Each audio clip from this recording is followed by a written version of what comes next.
How I think perFORM is going to change my life is now I'm moving with understanding, I'm moving with knowledge.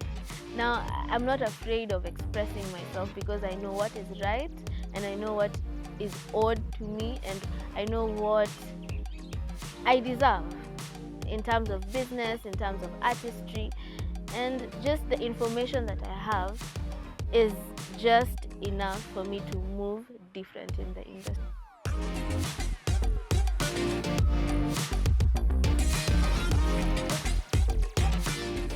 So for us, the most important thing for that was to be able to create a platform that can highlight some of these tribes. But I feel like now with the media, the way it's structured, we have a lot to show. Even as a publicist, I think this media, the way it's structured, it allows you to showcase way more than I could showcase for myself.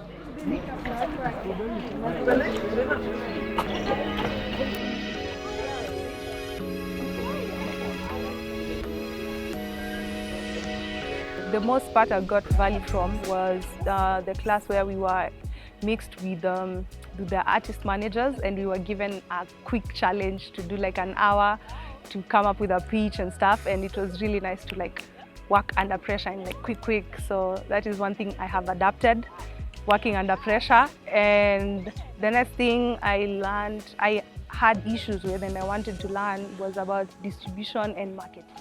So your crisis, because this is a crisis, yeah? So what you're actually doing is crisis management. That's what it's called, sawa?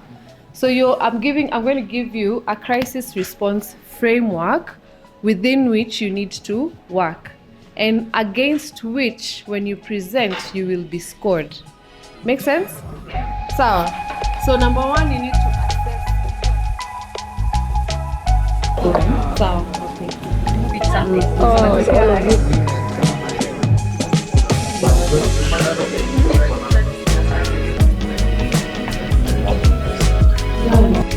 Our like 100 people amesaidia to manage their finances or something. So for this one, scandal that's out there and it's reflecting on him.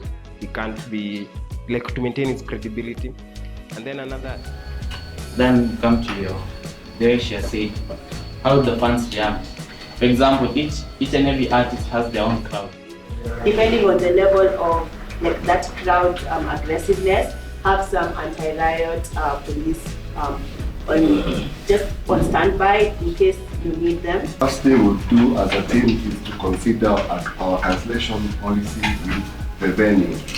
And in this case, the venue is, we're thinking big gardens.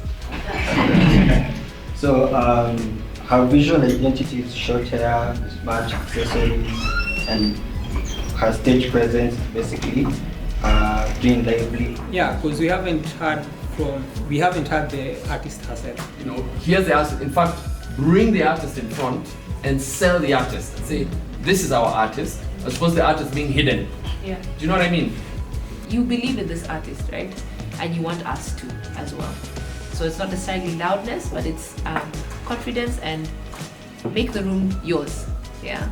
Sure, it's important to have several artists, not just one specific headliner, such that in the case they are not able to show up, we're able to work around the schedule in the event so that people still have a good time and enjoy the show despite this performer not being there.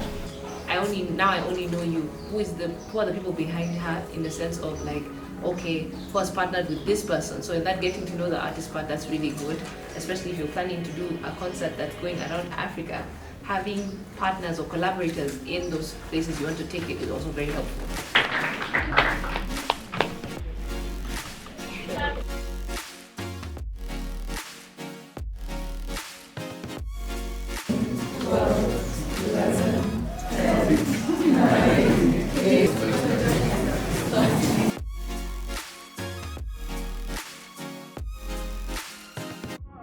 For me, music was just something to help me relax, pass time, just for fun times and just chill. Music was just that thing for me. But working with perFORM, I now even appreciate musicians more. I appreciate anyone who gets on a stage because I officially worked with, or I officially attended the first Blanket because of perFORM. I had never looked at Blankets and Wine as a festival for me because it never felt like it resonated with me. But when I was at perFORM is when I was like, there's a whole new dimension and there's a whole new respect to everyone who takes part in putting together the artists, the musicians themselves. So for me, I think this particular program really ignited something in me and made me realize that there's a whole new world that I had never discovered, and I can't wait to immerse myself into it even further.